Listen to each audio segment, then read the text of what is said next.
Hello beautiful souls, it's Kerry, and today I'm doing an oracle for you using the loving words of Jesus, the Mother Mary Queen of Angels oracle, and the Mother Mary Alana Fairchild oracle. So I'll just split the decks because I haven't, that one's Be Strong, that's just kind of jumped into my hand. So if you're feeling like you need a bit of strength or things have been weighing you down, I pull myself up and do what needs to be done. Be strong. Yes, there are times in life, most of the time actually, where we just have to keep pulling ourselves up and moving forward. And if you sit down and start crying and having a pity party for yourself, you're as good as doomed. So be strong. Forgive and you shall be forgiven. So that one is Luke 6:3-7. Forgive and you shall be forgiven. It says in the Lord's Prayer, forgive us our trespasses as we forgive those who trespass. So we are forgiven as we forgive. So if you are hard-hearted, your forgiveness may not come as quickly as if you have an open, loving and forgiving heart. It takes a certain childlike quality to have a forgiving heart. Perhaps some might say a naivety, and some even may say stupidity. But there are a lot of people in relationships these days where the relationship itself is highly toxic, and it can be hard. You can want as much for that relationship to be moved forward or progressed because of your forgiveness or having a loving heart, but sometimes some relationships we actually need to get ourselves away from because they're toxic and they're damaging, and they will require us to do things that aren't necessarily in our best interests. So we have Our Lady of Sweet Rest. Although you may judge yourself for not having done enough, Mother Mary knows the struggle you have been enduring. Even the earth requires rest in order to replenish and continue her great work. Suspend your activity and any self-judgment and let go. In rest, miracles take root, ready to blossom at the best moment. Trust yourself and divine timing and be good to yourself. So that's Our Lady of Sweet Rest. Oh, thank you, Our Lady of Sweet Rest. I'm going to take up your offer. I have been trying to be more restful recently and not push myself as hard, which can be quite challenging when you've got a lot of things on your plate, especially if you've got a business that you're needing to keep afloat. So here's to abundance, here's to ease, here's to endless gratitude for all the blessings that we enjoy. So we have Be Strong. So just hang in there.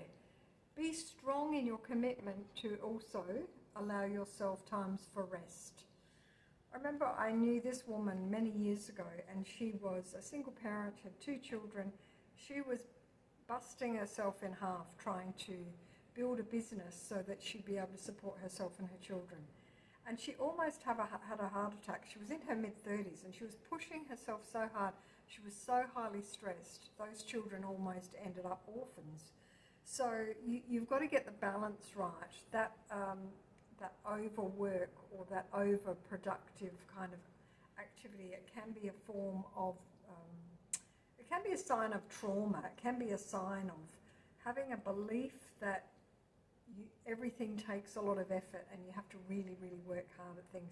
And then you see other people and things just drop into their lap, and you think, you know, a person like that might think, well, why doesn't it happen to me? Why don't things just drop into my lap? And we have to remember that we are energetic beings sending out a frequency. So if you have a frequency of struggle and pain, and as opposed to having a frequency of love and abundance and gratitude, then you're going to have different experiences. And forgive and you shall be forgiven. Honestly, one of the things that helped me to be able to let go of the experiences that I'd had which had caused me pain was the knowledge that it's all reconciled in the end. And that knowledge for me came from interactions with spirit, interactions with the loved ones of people who were still here, and had a family member who passed into spirit, and perhaps they hadn't been a very nice person, and suddenly they're knocking on my door, you know, expressing tears, expressing sorrow, expressing regret. So when you know that, you know there's no escape. People will be held accountable, and it is much more satisfying to just be free of the burden of all of those, what should we call them, not transgressions, all of those transgressions brought against you. It's easier to just let them go through to the keeper, knowing that all will be reconciled. And also we can then just maintain a loving heart and have new experiences coming in. Sometimes those hard experiences are about karmic patterns and debts that need to be cleared. And people in the family take on the role of clearing certain amounts of that. It can be a situation where one person will start the work and then perhaps one of their children will have to carry it on. So we have to see ourselves as active, voluntary agents here, having a soul journey, having a human experience as a soul, and that we have actually conscripted ourselves to do certain tasks, fulfill certain contracts, and also even have some particular connections, soul contracts with people, which may be about erasing previous lifetime karma. If you think about how marriage or partnership has been in previous eras, let's just take the last 500 years, where it really has been marriage for life, unless one partner died and then another one would come in. So maybe you could get 2 relationships, maybe 3, and apart from that kind of marriage commitment, there weren't that many other types of opportunities to work through relationship karma.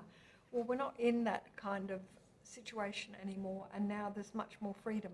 So that also represents more opportunities to erase karma that has perhaps been built up with a person or people over numerous lifetimes. All right, darlings, I hope you found that helpful. Stay tuned for more, and I shall do a few in a row and load them up over the next couple of days for you. Take care, lovelies.